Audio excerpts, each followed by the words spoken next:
I had it on the wrong thing. It's all right. Just let me know. Go ahead. On behalf of Couch Pilots and the entire crew, we'd like to thank you for joining us on this trip, and we are looking forward to seeing you on board again in the near future.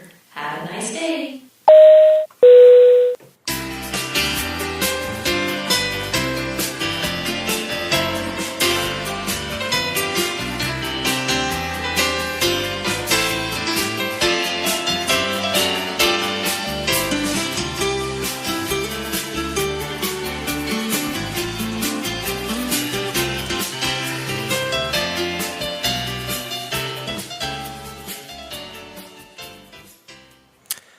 This pilot may have been rough, but it's always a smooth flight here on Couch Pilots. Thanks, everyone. We'll see you next time. Blake, it's the backwards episode. I love it. It was a great episode. I'm so proud of it. We're starting at the end and ending at the start. I just want to say that if any of you out there want to contact us, you should go to couchpilotspodcast.com, right? Yeah, that's your one-stop shop. That's where you can go to all of our social medias. You can email us. You can listen to all the episodes. It's the place to be. Go there. Everything you need Couch Pilots related, it's all right there. Call us at 910-PILOTS-1, 910-745-6871. Leave a voicemail anytime, and you're gonna accumulate frequent flyer points. Frequent flyer points. I'm assuming that everybody that listens has listened before and understands the program. You want me to run it down real quick? You want me to do the abridged version? Yeah, let's do that. Yeah, you share the link. You listen to the show. You download it. You subscribe. You call in. You send us an email. Any way of being involved with the show, you will get frequent flyer points. Those points are good for goods and services. Yep. Autographed posters, autographed aviator glasses. You send it to us, we'll autograph it. Underwear. Mm-hmm. No, they don't have to send it to us. But they can. But you want us to sign your dildo, we'll do it. Well, what is that? We'll talk about it later. All right. You can be on the show. You can cash your points in to be on the show. Or, a number of things.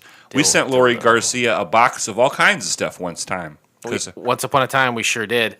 Boy, oh boy. So let's wrap it up here with the rating. Mabel and Max. That's the show we watched today. Yeah. What did you rate Mabel and Max? I'm gonna give Mabel and Max a 4. Really? Okay. Yeah, a 4. I was entertained. I think there was some things lacking, which we'll get into in Turbulence, but overall, I'll give it a 4. You give it a 4? Okay. You know what? I liked it. This is a formulaic sitcom situation. Sure. Laugh track, but it's a little different than the normal thing. It's not like a family or a workplace. This is This is in the 80s, putting together that weird, like, kind of nuclear family situation. Sure, like an old person and a young person, putting them together like Punky Brewster. Yeah, just like Punky. That's right. Punky. But I'm glad to hear that you gave it at least a 4, because I was worried you wouldn't like this, because it is kind of run of the mill, but it is. I think it's a step above what we would normally see. It's got some things that, but it's got old people, and I know you love old people. Oh, I love the oldest people. I love the oldest people too. So I give it a 5. All right, great. I give it a 5, and you give it a 4, and with that, we close the book, at least for this section, on Mabel and Max, and we will never speak of it again except for the rest of the show. But join us next time, won't you please? When we watch the pilot, episode of Graffiti Rock. Here's a little something to wet your whistle. Graffiti Rock resembled a hip-hop version of the popular television dance shows at the time, such as Soul Train and American Bandstand. You can find the entire episode of Graffiti Rock by subscribing to Couch Pilots, SoundCloud, Spotify, Apple Podcasts, or your favorite podcast app of choice. And also, there's I'm sorry. Then simply click on one of our classically blue links in our show notes, or go to YouTube and you know what to do, too. You really need to just type in a period or two there. It's too, I feel like, yeah, you're right. No, you're right. Just do it right now. I'm not going to do it now. Okay. I promise I'll do it later. But this Graffiti Rocks, is that what it's called? Just Graffiti Rock, one rock. Oh, just one rock. It reminds me of another show, and I will talk about. I want to talk to you about that. I know you're thinking. Mm-hmm. I have written questions for you about that. All right. So nice. That's very good. I'm glad we're on the same wavelength. I also love that. It's been a long show.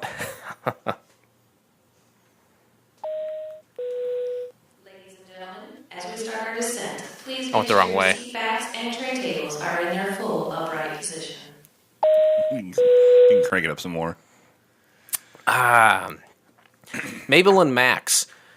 This is another one of those shows that there's not even an IMDb score for. Really? Oh, that surprises me. I love asking you what you think the IMDb score is because you almost always give me the same answer. I'm going to say it's a 6.5. There's no score. It could be. You don't know. I looked into it, Kraken. I love McCracken. It's not on Rotten Tomatoes. I love fucking her, McCracken. Oh, come on. Is this how you want to end the show? There's no critic reviews. There's no viewer reviews. No one was talking about Mabel and Max. I don't know. Is it worth talking about? The only person that I really recognized in that fully was Shelley Berman. Was the old lady? The old man. Oh. Shelley Berman is one of the... I think he maybe had the first comic album ever produced. Oh, really? Yes. Like I think he was the first guy who had comedy on a piece of media. Oh. And he just passed away a couple of years ago. He also R.I.P. Most notably, maybe known as the dad on Curb Your Enthusiasm, Larry David's father. Larry David's old as fuck now, but his dad was still around on the show for a few years. I remember the old lady, but I can't remember what from. But I've seen her in tons of stuff before. I think it's Geraldine Fitzgerald. She's been around. Been around. Also dead. And then I did recognize Tony Goodwin or Godwin. I don't know what his name is. The son from Ghost, right? Ooh, yeah. Yeah. So, but I had the time of my life, and I owe it all to you. I can tell right away by the smell of your armpits you ain't showering. Is that I don't remember that part of the song. Well, it's when they were making the pottery. Oh, and it was a very armpit-heavy scene, right? Well, because he was standing behind her. Yeah, oh yeah. And she had her arms out doing the pottery. Yeah. You could definitely smell the waft. When the pits are up, or when the arms are up, the pits are exposed. Sure. It's a pit-heavy scene. Yeah. You ever had sex with a girl's armpit? No, I'm not a fucking animal. I'm thinking about it, trying it. You're running out of places to fuck. Hey, man, we've all been there. Hey, I'm trying to spice it up. Ladies and gentlemen, welcome to FCF Airport. Local time is 11:11, and the temperature is 69 degrees. For your safety, I don't think that's the right one. Please remain seated. I think I played the wrong one. Fastened until the captains turn off the fasten seatbelt sign. Hold on a second. We're landing. No, it was turbulence time. Oh, turbulence. Please remain seated as we are now crossing a zone of turbulence. When you decide to do an episode backwards, you should plan it out. And very loosely plan it out, this is the kind of thing that happens. I already kind of said it.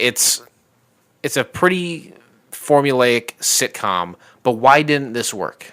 For me, why I think it didn't work was that I needed to know right away, not halfway through the episode, of how these people knew each other.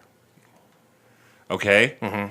And I think that the girl, Max, her acting to me was not that good. I think everybody else's acting was a lot better than hers. She's pretty cute, though, right? Well, yeah, I mean... The hair was unfortunate, but such is the time. The outfits were unfortunate. I don't know. I took it down. I was going to give it a 5, but I took it down a negative bump for outfits. What is the opposite of a bump? A slump? A crevice. A crevice? Yeah, okay. I gave it a 1 crevice for outfits by everybody.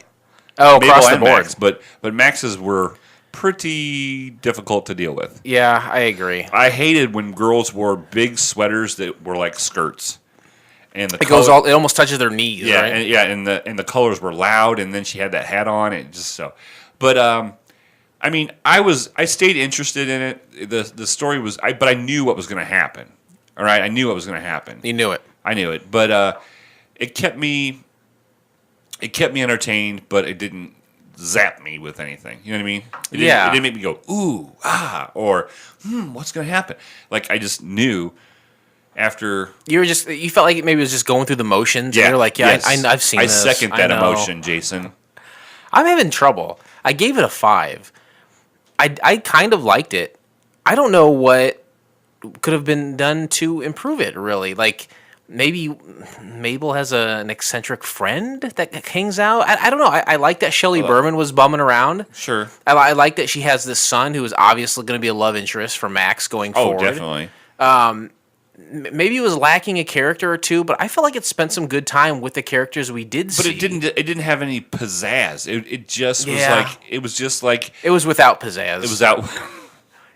It It was pizzazz. And I couldn't make a pizza. Did you ever own a pizzazz? No. But So- I've heard people that say that they are the life's greatest invention. Really? That they don't just do pizzas, they do everything with it. I don't like the pizzazz. That was like hot shit for a while. Oh, yeah. There was like a 2-year period where every other commercial you saw, like late night, was like, hey, you're still up, you fat fuck. We know you're eating pizza right now. Why not make it even better with the pizzazz? I know for a fact that Brett Conlon survived for like 2 years on the pizzazz. The Heartland Heartthrob? Yeah. Did you know I have a poster of him in my house? Nice. That's on the Worth wall. it. It's worth it. Inside. I never owned a pizzazz. It seemed you just cleaned off the counters in your kitchen. Mm-hmm. We were talking about that. To me, the pizzazz, those mixers, like those real like industrial like bakery like the mixers, big kitchen made they're ones. fucking heavy, dude. Yeah. I almost threw my back out putting it in the closet. I go to garage sales all the time. They regularly sell at garage sales for like $80 to $120. Yeah, and they don't that even know if shit's they for work. real. Yeah, but the pizzazz that seemed like a big clunking piece of appliance too, didn't it? It was big. I mean, yeah, it was big and bulky. Never used one. Can you? There's some sort of magic because like it's out in the open. The pizzazz is like it's like a blade almost. You set the pizza on the blade and it like rotates, And it just heats the whole time. but it cooks like out in the open. Right. It's an amazing piece of engineering. If anybody, if any of our listeners has a pizzazz that we're yeah. not using anymore, feel free to send it to us. We'll use it in the captain's lounge. Sure. If you want it back, we'll sign it. Honestly, we might use it 1 or 2 times, but we'll sign it and send it back to you if that's what you want. That's great. Sounds Yeah. good to me. Other than that, other than the pizzazz and the pizza pizzazz, I don't know that for me it was missing a ton. It was formulaic, but with having those elderly people in there and doing kind of a different twist, I'm always looking for a different twist on the norm. I think this kind of had it. Yeah, I think so. You think so? But it had no pizzazz. All right. Now we talk about the pilot. All right, let's break it down. Let's break down the pilot. We're not going to do this backwards. We're not that's crazy. That's craziness. Mabel and Max. It's set in the 80s, Yeah. right? 1987, as we said later in the show. As we will say. So it has that 80s kind of music and intro show. Think of Bill like the Cosbys and kind of, there's pictures of New York and like their Panning front shots, stoop. yeah. I noticed the Twin Towers back there. I don't know if you noticed that. R.I.P. R.I.P. We'll see. G's up, hose down. If that bitch can't swim, she bound to drizzle. Drizzle. And the song that was playing was the Mabel and Max theme song. It was actually, they said Mabel and Max in it. And it was kind of just, And this is what they did in the 80s. The intro song was the synopsis for the show. Exactly. Right? Did you turn the timer on? Oh shit, I did not. Because I don't want to go over 10 minutes. No, that's very well thought out there. I'm so back. New York City, there's an old lady and a teenager living together in, of course, one of those big high-rises in New York. I will say quickly, too, that the music reminded me of like a Lifetime made-for-movie style music. And that some of the lyrics were like, taking on the world. Sure. What a pair we are. Right. So you're right. It was. It reminded me of them. like Webster, like Family Ties and Webster. Those kind of theme songs. They describe the show. And then Mabel got taken away in balloons at the end, right? Right. So Mabel is the old lady, and she was an actress on Broadway, and Max is a young girl who is trying to become an actress. To this point, and up until about halfway through the show, you don't understand the relationship. Is it granddaughter and grandma? You don't know, right? Yeah. It isn't very clear at first. Which I mean, to you is a negative, and to me is I don't care. Oh, I cared tremendously. But we have an exterior shot where we're in an apartment building in New York, and you see this old woman, this young woman, and basically this old woman is saying goodbye to this young woman, but there's no context. Sure. Which again, to me, is fine. Okay. But you find out that they are going over like a scene, like an acting Right. scene. She's together. like, I'm not going to get this part. And she's like, you have to be positive. And Mabel goes into this big motivational speech, and that's where you find out, what they both do. You find out that Mabel was a Broadway star. She was very famous, and she hasn't worked in a while. She's mentoring this young lady essentially, Right. and they're getting ready for an audition. Knock, knock, knock. Oh boy, who is it? Ding Harry dong. Houdini. It's Mabel's agent Harry, and he's been her agent for 40 years. And this is, again, comedy legend Shelley Berman. Mark Maron spoke with him a few years ago on his podcast on Curb Your Enthusiasm for a few seasons as Larry David's father. And again, I believe, and I do have one of his records at home, the first comedy album was done by Shelley Brown. Cool. That's an interesting fact. And you're allowed to say so. And right here we find out that there is a laugh track. But it doesn't seem like an overly used. Do you think it was overly used? I'm glad you said that because I didn't write it down until about halfway through the show. Right. So I'm glad you said that. But we find out that Harry's been her agent for 40 years, and he's found her a role. It's for a commercial for Fiberlight. Yes, which is a laxative. And she's like, no, I was part of Broadway. Why would I do something ridiculous like that? We find out that Max is from Cedar Rapids, and the role that she was practicing for or getting ready for, she didn't get it. But it's okay because they're looking through the newspaper and they say there's a low-budget film being done right in New York, women only, and it's an apartment very close. Apartment 3C. So it's next building over. It sounds like a fuck flick. Right, and so Mabel's like, no, Max, you can't do that. And Harry's still there for some reason. He's just hanging out. out. I mean, he's old as fuck. Mabel's old as fuck. They don't. He has no other clients, probably. That, and at this point, they're probably just like friends that hang out all day. I would say they're kind of like bosom buddies. I like that. I like that very much. I think we're bosom buddies. Well, we always dress up like women, so. Who would you be? Tom Hanks or the other one? The other one. Me too. Mabel has a 32-year-old son. Apparently, he eats very healthy, and he's coming over for dinner. Paul? Mm-hmm. His name's Paul. Yep. So she's cooking dinner, and he eats real healthy, and Harry's like, why does he eat healthy, you know? And so he's 34 years old. He comes to the door, knocking on heaven's door, comes in gasping for breath because the elevator's broken. He had to walk up 10 flights of stairs, maybe. Yeah. And he's like, Mom, he's concerned. Yeah. Mom, how did you get back up here today? And she was like, I took the stairs, and so he's concerned because he's 32 and his mom's 150, so he wants to make sure that his mom's going to be okay. He's like, Mom, it's that time. It's time for you to move to New Jersey with your sister. Mm-hmm. You had a heart attack a year ago. Yep. And she's like, no, I'm not. I'm an independent goddamn woman. I don't need this shit. I wish I would have looked at her IMDb because I know her from something very famous. Geraldine Fitzgerald, I believe. Ferraro. Yes, Geraldine Ferraro. And she says, you know what? Mom, I want you to move. I want you to move to New Jersey. You haven't acted in a while. Just move to New Jersey already. Sure. And Mabel, we find out here that Mabel has been married 3 times. And this is where I wrote laugh track. And then finally, between the bickering, a deal is struck. And Mabel says she will move to New Jersey if she cannot find work in 1 week. And then immediately I'm thinking, well, what about we saw that commercial? Right. The commercial's already been introduced. Is she going to get the commercial? Right. Well, she was very adamant that she was not going to do it, and she doesn't want to do that audition. She doesn't want to go to it. But there we find her. She has to find a job. This is one of the funniest parts, I thought, because they cut to the next scene, and she said she went to that low-budget movie as an audition. Right. And they said she was too short, which is a joke, because we all are to assume it was a porno flick that they were filming. I thought that was a funny line. They go, and the casting guy that's meeting all these old ladies, he seems very Harvey Weinstein type. He looks Wouldn't weird. you say? He is tall and fat and bald. He's got weird long hair on the sides, and in the back, suspenders, yeah. glasses, and he's clean shaven. He was kind of like the guy from The Office. Kevin in accounting? Kind of, yeah, Kevin in accounting. Let me say this real quick, too. We were commenting on Max earlier. Her hair is up in this scene, and she looks way cuter. Yeah. That's a bunch of neck for you, buddy. I'll tell you what. I love the neck. I am all about the neck. I want the neck. And if you have your neck showing, 75% chance I'm going to flirt with you. If your neck's showing, Blake's bone, he'd be growing. Am I right? High five that shit. Been a while. So we find out that Max...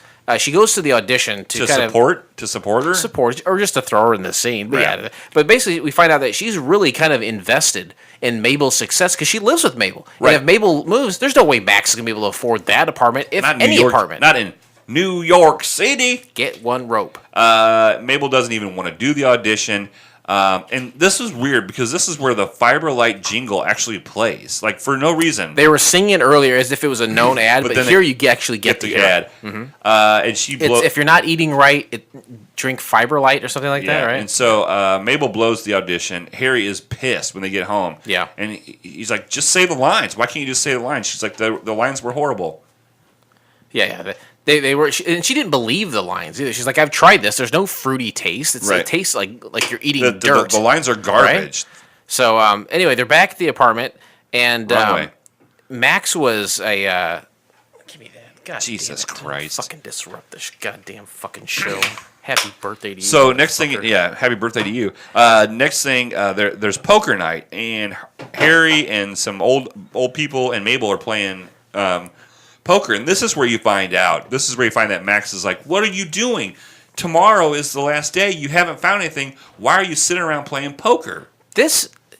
All these people in the scene playing poker, you've never seen them before. No, except Harry. Like that. Oh, yeah. Except Harry. Yeah. I don't want to know the answers to everything. Right. In real life, in my day-to-day, I don't want to know most things. Oh, I know all the answers to everything, and if I don't, then I obsess about it, and I will kill myself. That's why you are so burdened and your posture is so bad, because you have the world weighing on you like so much Atlas. Thank you very much. Happy Oh, birthday. you're welcome. Happy birthday to you. So, yeah, Max is genuinely upset. Right, and this is where her trying. inner conflict is. This is where the conflict for her starts, Mm-hmm. is if Mabel leaves because she's not even trying, Max thinks that she's not trying. And if she leaves, like you said, she goes to New Jersey, Max has nothing to do. And so she kind of stomps off and goes to her bedroom. Just like a woman stomping off. I'll tell you what, first thing I notice, she goes to that bedroom, her bed is smaller than my bed. High five that shit. Twin-size bed. I wrote down Max's small bed, like Jason. No, not smaller than Jason. Mabel goes after her to make amends with Max, and Mabel this is even though you kind of had a serious moment with them arguing, this is an even more serious moment. Yeah. This felt like a Golden Girls moment to me, where this person is coming to terms with them getting older and aging. Right. Yeah. And she's like, I don't have the roles I used to. I know that, And I'm not going to audition. Yeah, there's a certain amount of pride that's stopping her from working, but it has everything to do with her getting older too. So it's a very, I don't know, it's a very serious moment. Sure. No, I was very invested in this conversation. She said, it wasn't cheesy. It wasn't cheesy. Cheesy. That's what I liked about it. It wasn't like a cheesy, like, hey, old lady, do this, do this. It dawns on her, hey, I'm not I have expectations that I shouldn't have anymore. I need to audition, and I'm going to go out there and I'm going to audition. Yeah. They are not just roommates; they are friends.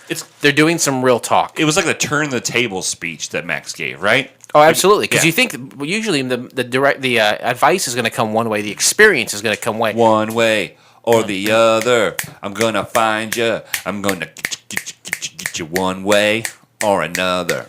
Yeah, Mabel does think she knows everything, but she's learning to.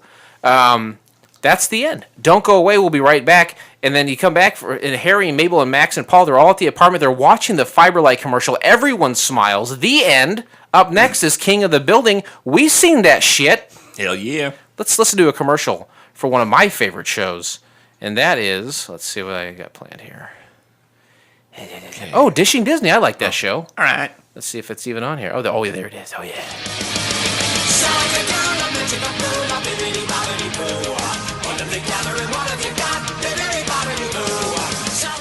Hi, this is Dustin. And Brianna. We're a couple who love all things Disney. We decided to sit down twice a month to discuss and analyze a variety of Disney films and topics with a grown-up's perspective and an adult sense of humor. Dishing Disney will give film reviews with the memories of a child filtered through an adult frame of mind. We've noticed some things about our beloved Disney movies that we didn't pick up on as kids, and now we want to talk about them. Plus, we'll do a bonus Top 5 episode every month where we make our ultimate lineups regarding the topic of the day. So wish upon a star, give a little whistle, and be a part of our world as we explore the wonderful world of Disney together. This is Dishing Disney.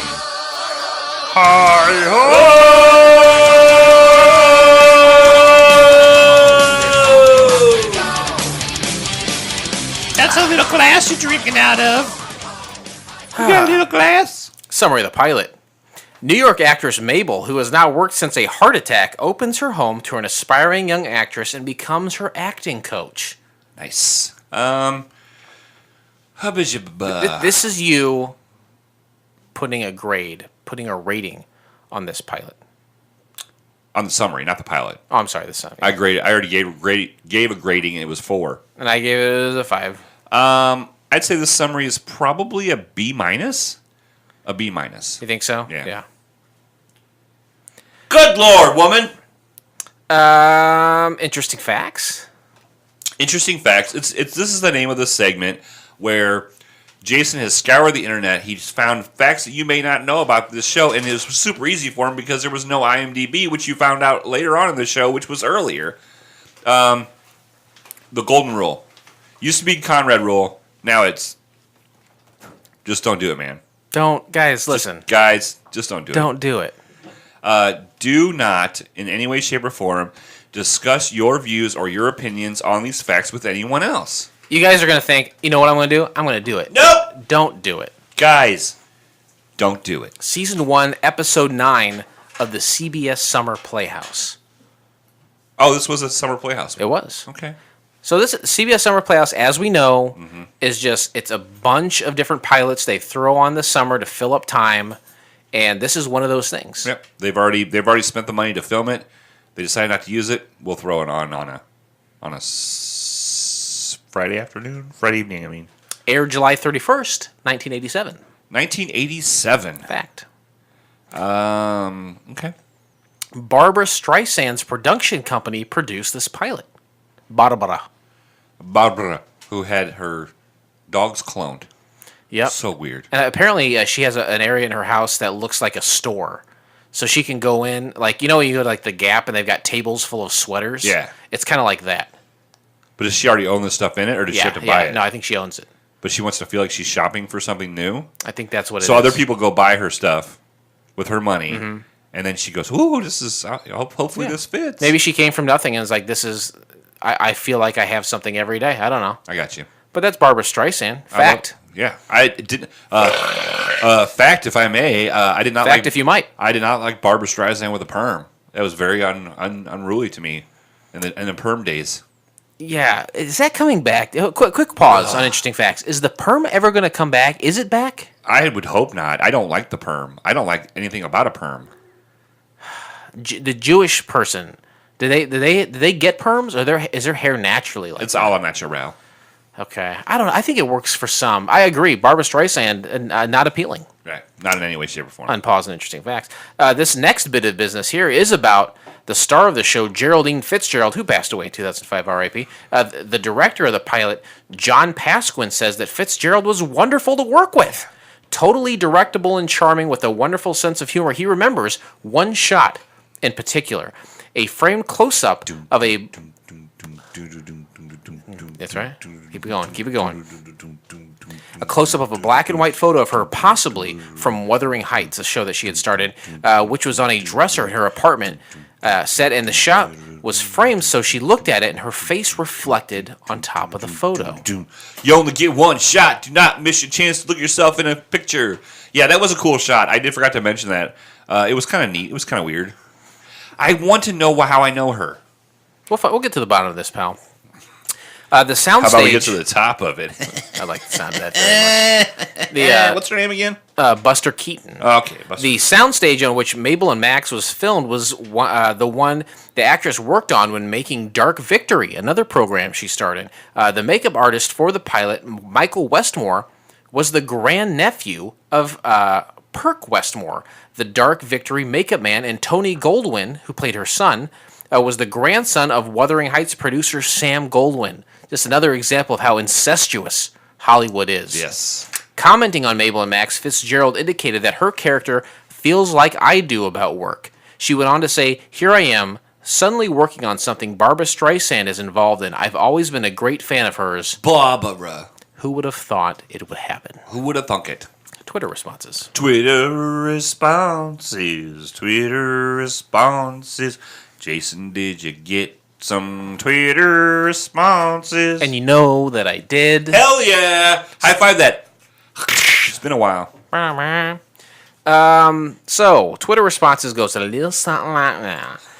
Hey, greetings from Couch Pilots Podcast. We talk about TV shows that had only one episode. Next up for us is Mabel and Max. We're excited to watch it, and we're wondering if you had any fun or interesting info you wanted to share. Thanks! Hope to hear from you soon. Who was that to? We sent it to a myriad of people. To the writers, directors, creators, producers, actors, a lot of people involved in this show. We got one person that responded to us, and kind of again, this would, if it wasn't like Geraldine Fitzgerald, who is dead, Right, or Shelley Berman, who is also dead, Okay. This is kind of the person I think I'd want to hear from. This is Elaine Boozler. This is a famous comedian. Actually, no, comedian. I hate the term comedian. I think a lot of female comedians say it too. But Elaine Boozler really rose to popularity in the 80s when this was produced, and she was a writer for Mabel and Max. Nice. That's awesome. I was not expecting that. This is really cool because it reminds me, just recently we did that, the Lewis lectures, and we had Meryl Marco, another comedian from the 80s and writer who got back to us. So this reminded me a lot of this, and it made me feel great because she says, Elaine Boozler says, wow, well, it was written for Maureen Stapleton, but then Geraldine Fitzgerald took over the part. We were stupidly forced to rewrite it 100 times by each new stupid executive who came in blindly to earn a paycheck. Claudia Lanau was a standout. Thanks. Great. That is cool. And That's awesome. And I said back to her, hey, thanks for responding. Very cool to hear back from a comedy legend like yourself. This isn't the first time we've heard about executives forcing their ignorant will on the actual talent. Bummer. Who knows what could have been? Thanks again. She gets back to me the next day. What? She says, it was always done that way. It wasn't personal. Hard to believe we actually rewrote that mess for almost 2 years. Wow. So That's very crazy. cool, right? I kind of would like to know what the end of the first year script was like. Yeah, kind of throughout the process, Yeah. how it changed and how it morphed into what it turned into. Thank you, Elaine Boozler. That's awesome. Totally, thank you, Elaine. We really appreciate that. Very cool of you to get back to us. Let's take off. No, wait, that's not right, is it? No, that's what we just did. Prepare for takeoff, please. No, we didn't do this. Well, I should have done it before. This is kind of me not being prepared. Elaine, we're doing a reverse episode. This is not the way it used to. How do you know she's not? You have to believe. You have to believe that the boozer is listening. All right, hold on a second. I'll do this. All right. Yeah, just clip it. It'll go over it. Ladies and gentlemen, the captains have turned on You ready for the this? seatbelt sign. You want to know how I got these scars? My father was a drinker and a fiend. So, one night, he goes off crazier than usual. Mommy gets the kitchen knife to defend herself. He doesn't like that. Not one bit. So, watching, he takes a knife to her. Laughing while he does it, he turns to me and says, "Why so serious?" He comes at me with the knife. "Why so serious?" Sticks the blade in my mouth.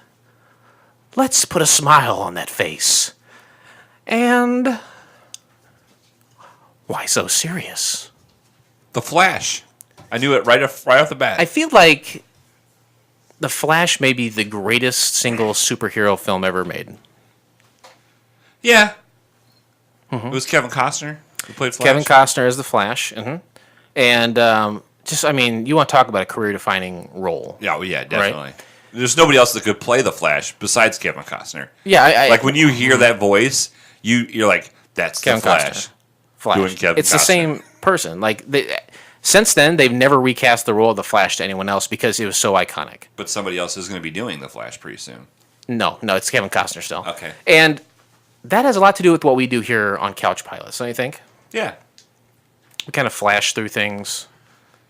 Yeah, I mean, we zip because we know that our listeners are busy, but yeah, we need to entertain them a little bit. Right. So. Today we discussed the pilot episode of Mabel and Max from the year of our Lord 1900 at 87. Great year. Great year. I was 12 years. I tell you, 12 years old. Were you really? Yeah, I was 12 years old. I was Sisks. You were Sisks? Sickle cell anemias? I had sickle cell. Aw. Thank God your mother nursed you back to health. Mm-hmm. Yeah, when I was 12, I was just kicking it, right? Like, we didn't have a care in the world. Everything was cool. You're just kicking it? I was just kicking it. I feel like you're using slang for next week's show. I'm excited about next week's show. I know you are. Spoiler alert. Oh, boy. Yeah, I tell you what, man. 1987 is a great year, but we have to go back there in our minds because we can't physically go back to the year, but in some way we have to get back there so we can properly judge Mabel and Max. Right, because we can't judge Mabel and Max, the failed pilot, based off 2018. No. Back in 87, we didn't have The Boss. Right. Bruce Springsteen. We didn't have Band-Aids. No. We didn't have DJ Jazzy Jeff or the Fresh Prince. No, neither of them. No. So those Or two NyQuil. Nor NyQuil? Nor NyQuil. I don't know as much about history as you do. Sure. Did we have Dayquil? Yes, we did have the Dayquil. We did not have the NyQuil. They hadn't cracked the code on NyQuil yet. Nope. Because everybody died when they were testing it. Like, we need a medicine to help people just knock them out so they can sleep and get better. Yeah. But they kept knocking them out to death. Forever. Forever? Ever. Forever? Oh boy, 2087. There will be pilots in those years, Yeah. though. Oh, there will be. We won't be around to see them. 1987 and September 6, conjoined twins Benjamin and Patrick Binder separated at Johns Hopkins Hospital. They were conjoining twins. Is that a real thing? Oh yeah, that's real. When two become one, it's like getting married in the womb.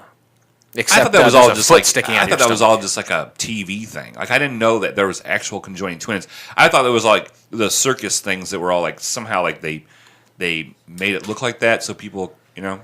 Let me ask you this. You ask me.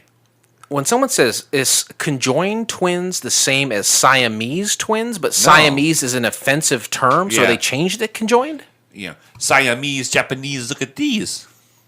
That's pretty offensive. Is that racist? Oh, yeah. Oh. No, Siamese twins are ones that look exactly alike, right? I don't know, man. I think that's fraternal twins. I want to be fraternal. I don't know how you got there.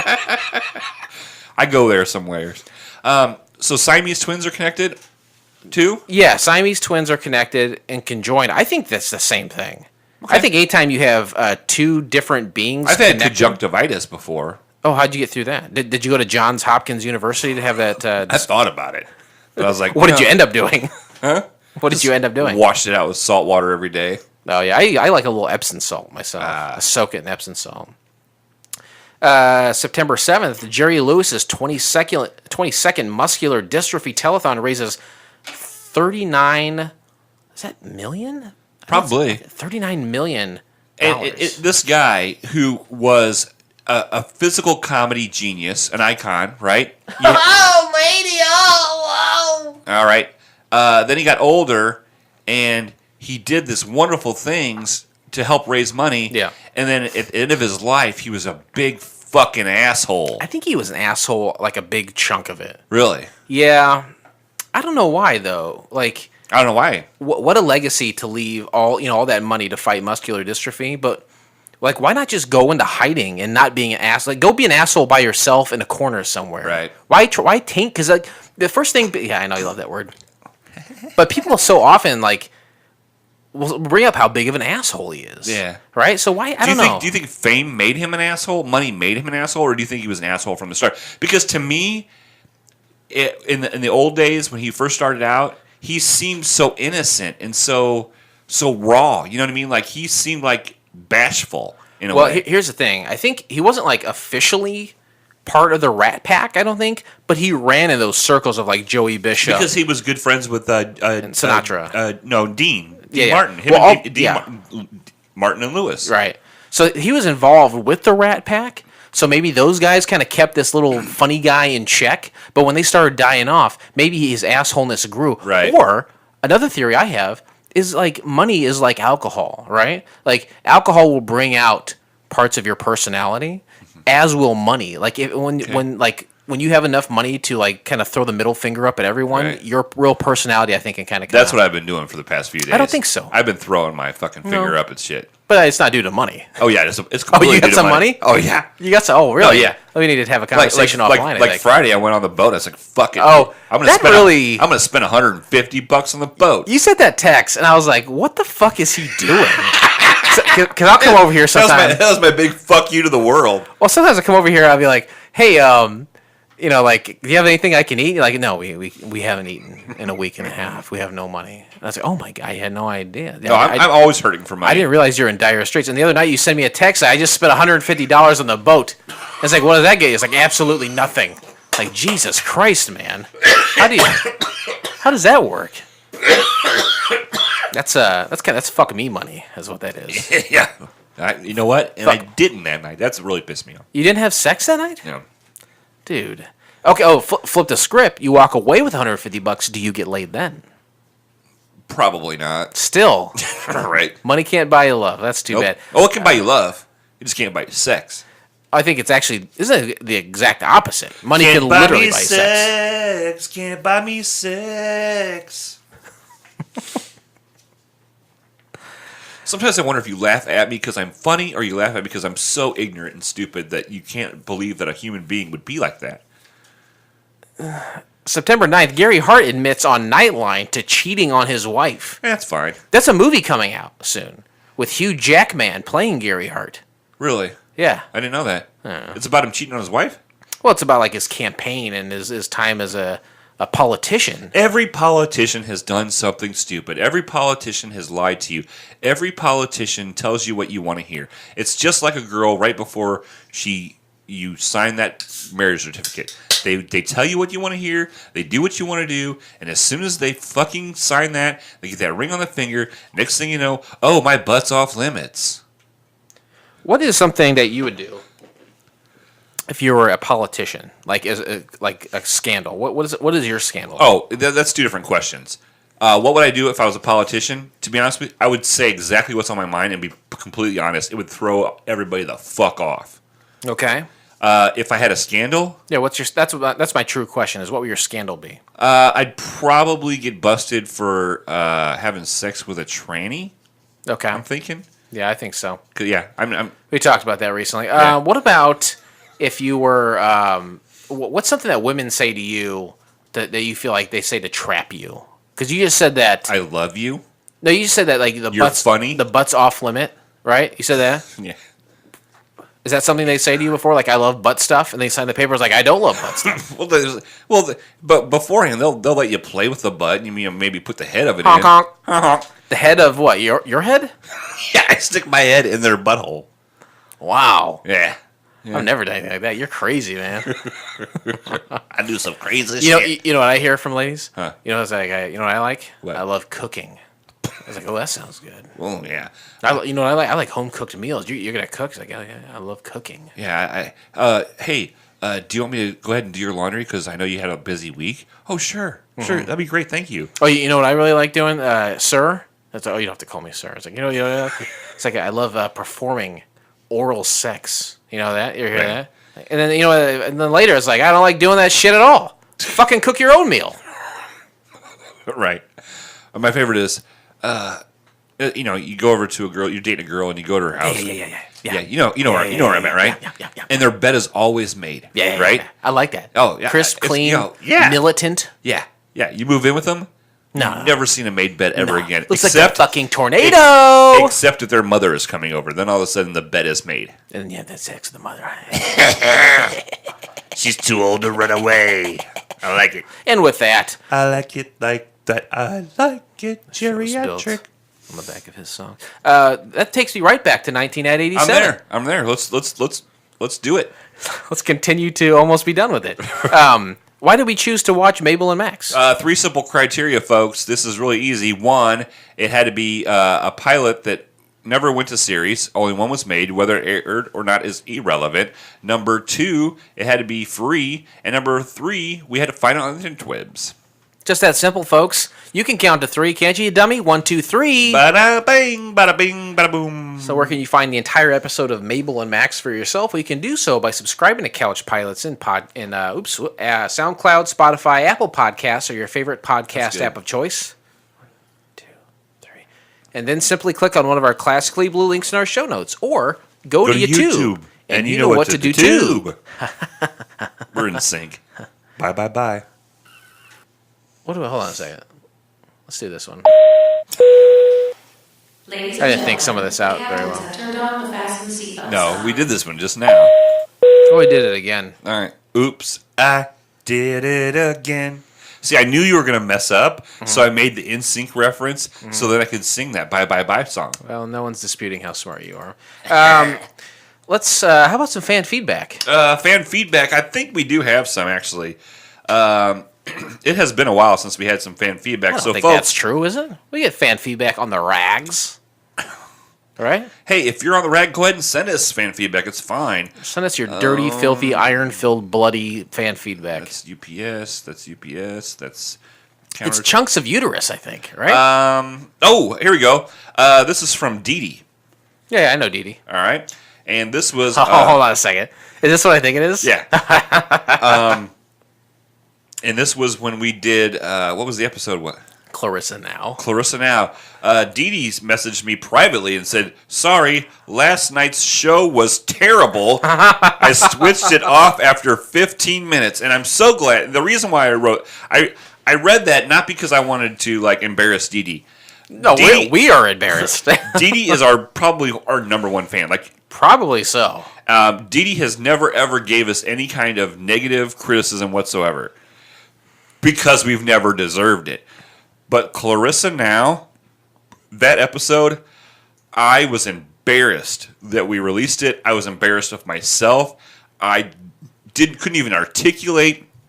And so when she sent that to me, I said, "I don't blame you." Yeah. You know, I don't blame you at all. I would have done the same thing. And she then apologized and said, I should have said that. I had a bad day. She had some things going on in her life. And we are thinking of you, Dee Dee. Definitely always thinking of Dee Dee. And I've talked to her since then about that situation, and I think she's doing pretty good.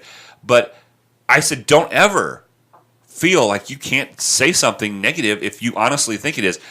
I myself thought it was a horrible episode. I myself was embarrassed to where I didn't listen to it. And honesty is next to godliness, so bring it on, folks.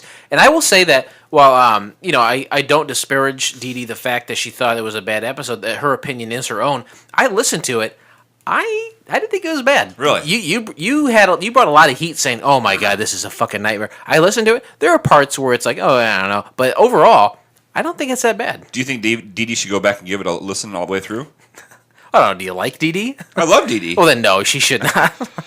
This is from our good friend Chris over the pond in the UK. Sure, yeah. Season 11, episode 6, Daddy-O, because he's catching up. He's on season 11, so he's catching up. I remember Daddy-O, yeah. Yeah, he's catching up. He said, "Amazing burps from Blake Clayton on this one." And I said, "I learned it from the best, Captain Black." Oh my gosh, that warms my cockles. Thank you. Let's see. This isn't fan feedback, but I'm going to go ahead and read it anyway. Make sure to check out episode 30 of Karaoke Big E. That was the episode where Kimbo Slice was down in the dumps.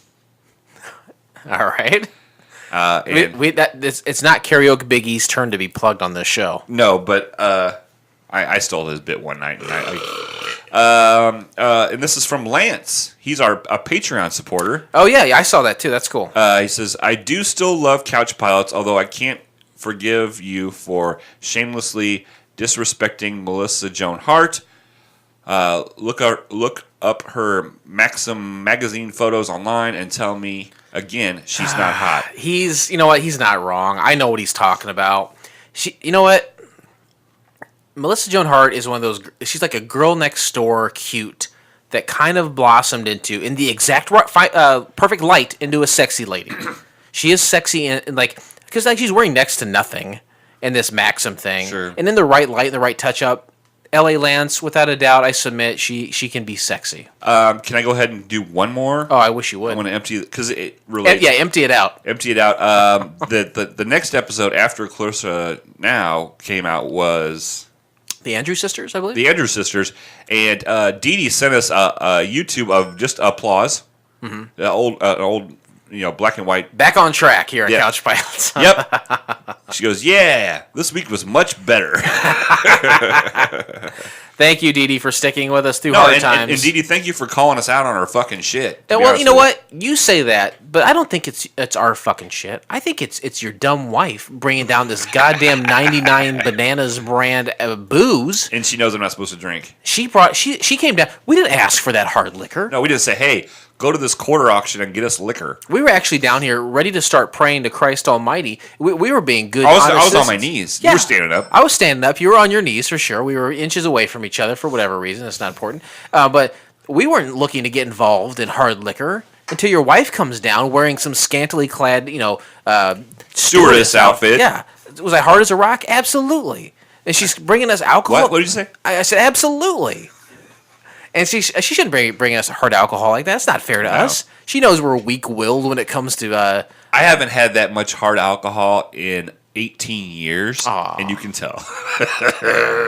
Yeah. I can. It was fun. I think I can keep it together better than you can sometimes. For sure. But I also drank a lot before you got here. That's the problem, too.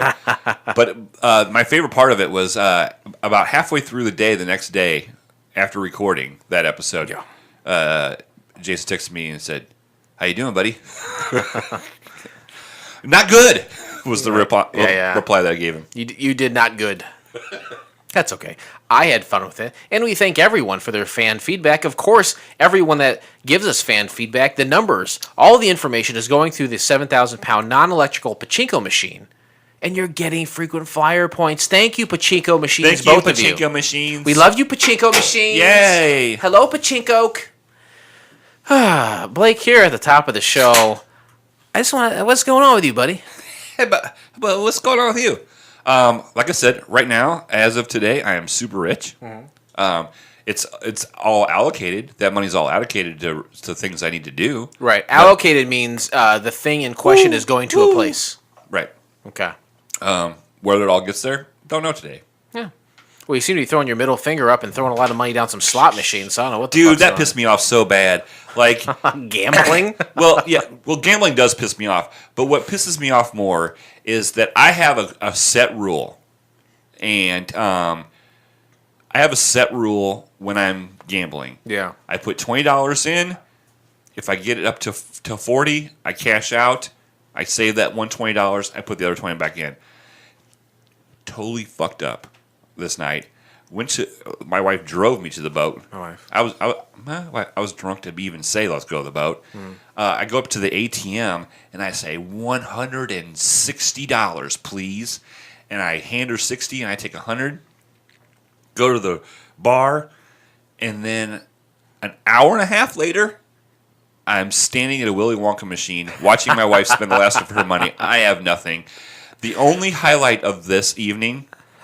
All right, so I'm standing in line. Did you lose time? Like between? No. I don't know if you blacked out at the bar and all of a sudden you're standing in front of the Willy Wonka machine. No, I remember every part of it. At one point, I'm standing at the bar. I turn around and there's a little old lady, probably in her 70s, mid 70s. Sure. And there were these three middle-aged women cackling at the bartender in front of us. They do. And so I turned around and I said, "Are you having any luck tonight?" And she said, "No, not really." I said, "What are you drinking?" She said, "Coors Light." So it was my turn. I walked up and I said, "I'll take a Miller Lite." And I go, "I'll take a Coors Light for this young lady right here." You would think that I gave that fucking old lady $100 bill. She was ecstatic. It was $3. She was ecstatic, and she was like, "Oh, that's so wonderful of you. You don't have to do that." I was like, "No." I said, I said, hopefully it'll bring you some luck. You know? Can I throw my 2 cents in on Sure. this? This is a culmination of two things. First of all, I think you have losers that go on the boat virtually every day. People who spend their Social Security checks. I witnessed people had link cards and were still on the boat. That's so depressing.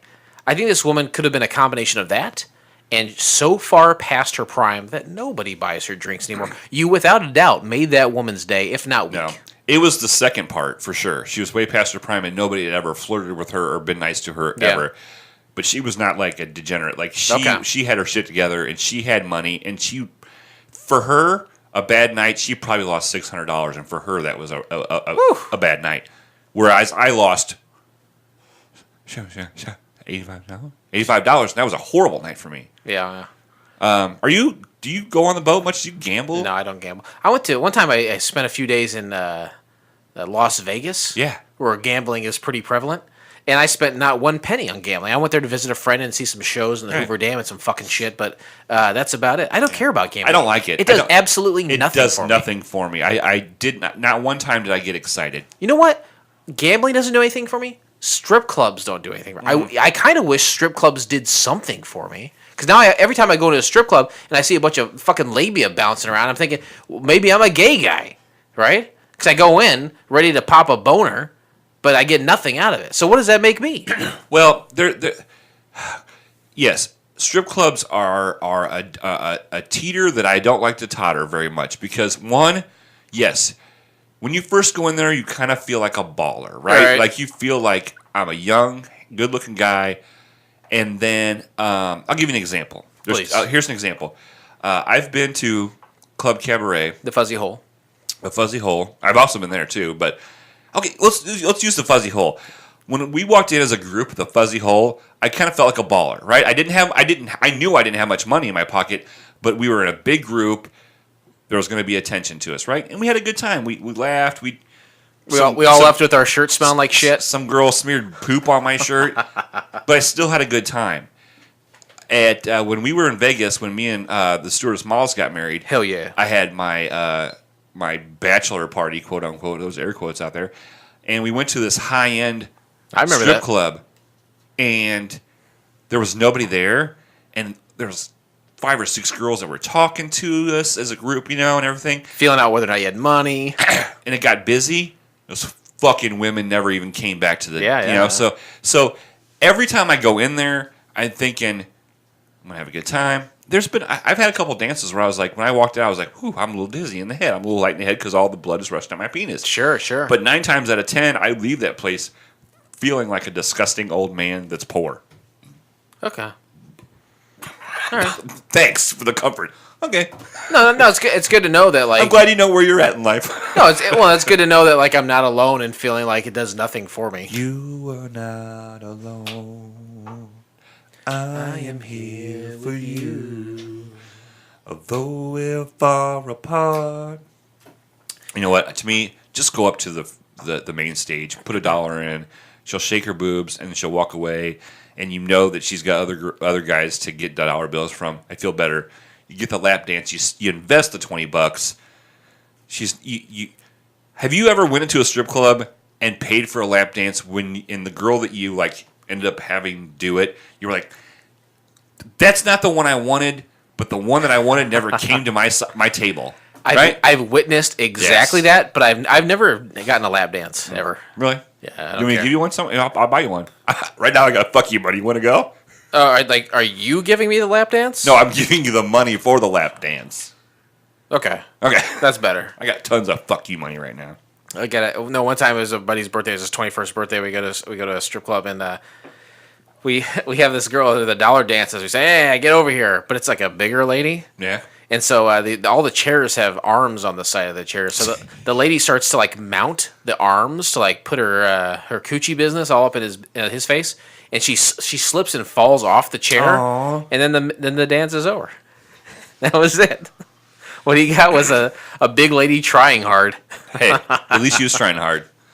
Ladies, oh boy, big ladies, I'm talking to you. Try hard. Try hard. Actually, this is speaking of ladies, and not big ladies, but just ladies in general. There's a few weeks ago, we had Anne here. Yes, and we uncovered that she was actually Fook Me dressed as Fook Me, but she was Anne. Our tarmac worker DSJ was married to this Chinaman woman who turned out to be Anne, his ex or his baby mama in disguise. Sure, right. So I saw Anne in the captain's lounge. She was just mulling around. I said, "Get the fuck out of there!" I knew who it was at first. I saw his Anne. I was like, "Hey, come here. If this is your penance, is to come on the plane and talk to us."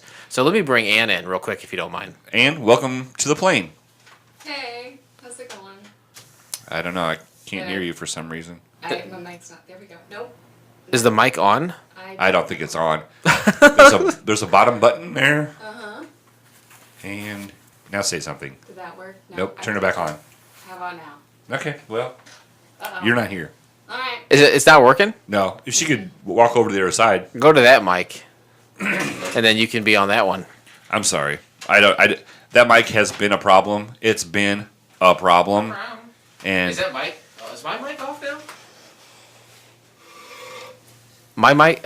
What are you doing? My Mac. Oh mercy! Now I'm off. I was off there for a second. Now I'm back on. oh, you know what? That mic probably would have worked, but now it's not going to. How's that working for you? Does it? Nothing. What the fuck is going on? Is there a button on this one? Maybe we just bid Anne adieu. Go ahead and say something. How about now? Oh. There it goes. Okay, there we it goes. Oh, Jesus Christ in heaven! Thank you. God. Is that mic, that red mic, the one that's not working there? Is that the reason we don't do Broken Funny Bone anymore? No, it's a bad one. It's a bad one. It's a touchy subject. You know what, Ann? Get the fuck out of here. Are you? No, go back. There we go. Whatever you're doing. Here's what happened. Keep it at that. Oh, please. I'm going to tell you what happened. Is when after we had the flood here on the plane. Sure. I had to redo everything, and I actually had to reroute the wires, and so it's the opposite of what it used to be. Yeah. And so that's why I couldn't hear you. Ann, welcome to the show. Hey. Last time I saw Ann, she was on the tarmac having a seemingly heartfelt discussion with DSJ. Yeah, they were smiling. Everything seemed to be okay. What happened now? He knows you're not a Chinaman woman that is his wife. He knows Yeah, he knows that now. I assume the marriage is null and void. Yeah, it didn't count. All right, so We're what happened at next? least saying it doesn't count anyway. You probably should have. I mean, why didn't you just go ahead and have it count? Um, Have it count. Have a 3 count. 1. I think 2. we're good at just being separate parents for the baby. All right. Instead of together. Is it because of like sexual issues, or is it because of like just cohabitation issues, or Everything, do you have a all of violent that. streak of some kind? No, I just would Really? rather be. You're not violent in any way? Absolutely not. Okay. No, don't look at me. If somebody knows something I don't know. I just feel like it's better for the baby for us to be apart. That's fair. Yeah. How is DSJJR? He's good. He's like a year and some months. Is he, so Still he's kicking. walking and he's got teeth. Someone said he's got 2 rows of teeth. Is that right? No. That's not right? No. Oh. So, okay, because I think rows of teeth, I think a shark. And someone said... Just one row. Yeah. It is, his the dad norm. has Down syndrome, so I was like, maybe he's got like... Maybe with Down syndrome you have multiple rows of teeth. I No, don't know. he's fully baked. Like he came out the oven. Okay, so he has Fine. all the correct chromosomes. Yeah. And he's All got right, a that's tan. good. That is kind of a question we had for a while, is whether or not this child has Down syndrome, but he does not. But you're He does saying not. no. Okay. Wow, that's lucky for you. I know. I was a little worried because he popped out with those golden cones, so Sure. I thought that was a sure sign. One of but- the questions that I've thought about, and it's kind of a weird question, and you can feel free not to answer, but I'll continue to ask it until you answer I'll it. pressure you to answer, yeah. Now, as a single mother Mm-hmm. with DSJJR living with you, he's obviously a handful. Obviously, as Yes. every toddler is. Now, in regards to maybe relationships or My sex life, is that what you're or getting? dating, how does DSJJR interfere with your sex life? I don't have one. That's how Really? he interferes. He makes you not have one, or he No, I just, just no. you're just not doing get well. out there and people are like, "Oh, you got a baby? How old?" You tell them, they're like, probably not. Now, is that like sex with yourself too, Blake? Is that what you're asking, or just sex with a partner? That was my sex question. My sex question. The first question I asked was, "Are you getting any on the regs?" No. You said no. So how does it interfere with you having sexy time by yourself? Whenever DSJ has the baby, is when I'll have some alone time. Now, do you have a dildo? Now, Jason, earlier in this, at the end of this episode, Jason didn't know what a dildo was. Can you kind of Oh. explain what a dildo is to him? Oh, he doesn't know. You didn't explain it yet. No, He wouldn't tell me. okay. I I saved asked it. him to tell me. He wouldn't say. It's a penis-shaped vibrating toy. You can put some batteries Like in Legos? it. No, Ouch! like a silicone shape. I know how they feel when you step on them. I can imagine how they feel when you shove them in your vagina. Oh my god, you shoving Legos in your vagina? Scrape the wall. You talk about Ninjago? No. Oh, okay. So, do you get it? You got it now? Yeah, I guess you can This is stick smooth. some Ninjagos Try in there. and see what draw you a happens. picture. So if you need like a. All right. Well, I'll look it up later. You guys are doing a terrible job. I got a question for you. CouchCon is coming up here pretty quick. What does that look like for you? Are you excited? I'm excited. I really wish you guys would have done the pool, but I understand that expensive. things are Yeah. But We I have got- all our I got we a have all our routine. money tied up in slot machines. Yeah, I heard that earlier. I think I was lounging around, but I got a routine. The pole's gonna be really pretty.